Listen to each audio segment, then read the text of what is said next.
আমি আজ আপনাদের একটি অন্য ধরনের কাহিনী পাঠ করে শোনাব। সোশ্যাল মিডিয়া থেকে একটি লেখনী আমি সংগ্রহ করেছি একটি বিজ্ঞাপন সংস্থার সম্পর্কে। অবশ্যই আমার ব্যক্তিগত মত এর সাথে জড়িত রয়েছে এবং সত্যই আশা করব আপনাদেরও একই মত হবে। তাহলে শুরু করি আজকের পাঠ।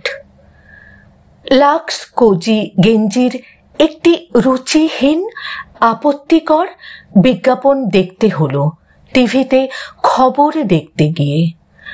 বাংলার এক তারকা, নামটা আর বললাম না, চেয়ারে বসে রয়েছেন পায়ের উপর পা তুলে, পরনে আধুনিক জামা ট্রাউজার্স।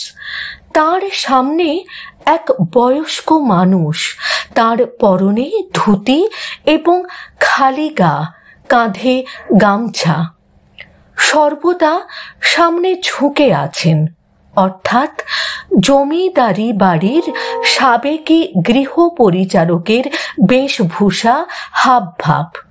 তারকা ডাকলেন, হরি। বৃদ্ধ পরিচারক ছুটে এসে বললেন, হুজুর।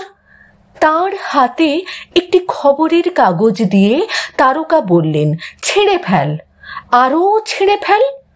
বৃদ্ধ সেটা কুটি কুটি করে ছিঁড়ে ফেলার পর তারকা বললেন, এই সব জুড়ে ফেল, বিকেলে এসে পড়ব।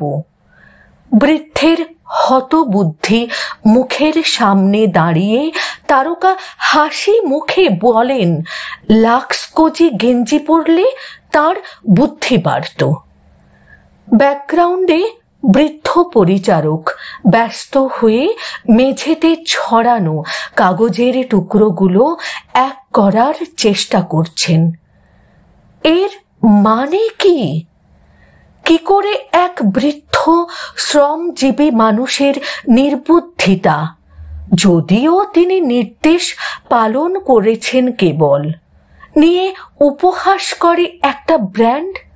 কি করে নিজের থেকে বয়সে বড় এক মানুষকে, এক গৃহ পরিচারককে তুই বলে সম্বোধন করেন এক আধুনিক বাঙালি, ওই তারকা যিনি অনেক বাঙালির কাছে রোল মডেল এবং ওই গেঞ্জি কোম্পানির ব্র্যান্ড অ্যাম্বাসাডার?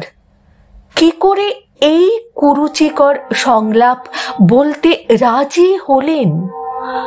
কোন পরিচালক আজও শ্রমজীবী মানুষের মুখে হুজুর সম্বোধন বসান? বিজ্ঞাপনও একটি প্রচার মাধ্যম, সেখানে কারো প্রতি অসম্মানজনক কোনো কথা বলা যায় না। বয়স্ক, দরিদ্র, শ্রমজীবী, গৃহ পরিচারক, এই সব শ্রেণীকে অপমান করেছে এই বিজ্ঞাপন সংস্থাটি, যা সংবাদের ফাঁকে ফাঁকে প্রচারিত হচ্ছে টিভিতে, এবং তা করানো হচ্ছে এক বাঙালি তারকাকে দিয়ে। খবরের কাগজের পাতা কুটি কুটি করে ছেঁড়ার দৃশ্য বেশ অস্বস্তিকর। বিজ্ঞাপনের প্রতিটি দৃশ্য বা অ্যাকশনের একটা অর্থ থাকবে, এটাই প্রত্যাশিত। কি অর্থ দাঁড়ালো সংবাদপত্র ছেঁড়ার? এখনই এই বিজ্ঞাপন সরানো হোক। লেখাটি সংগৃহীত।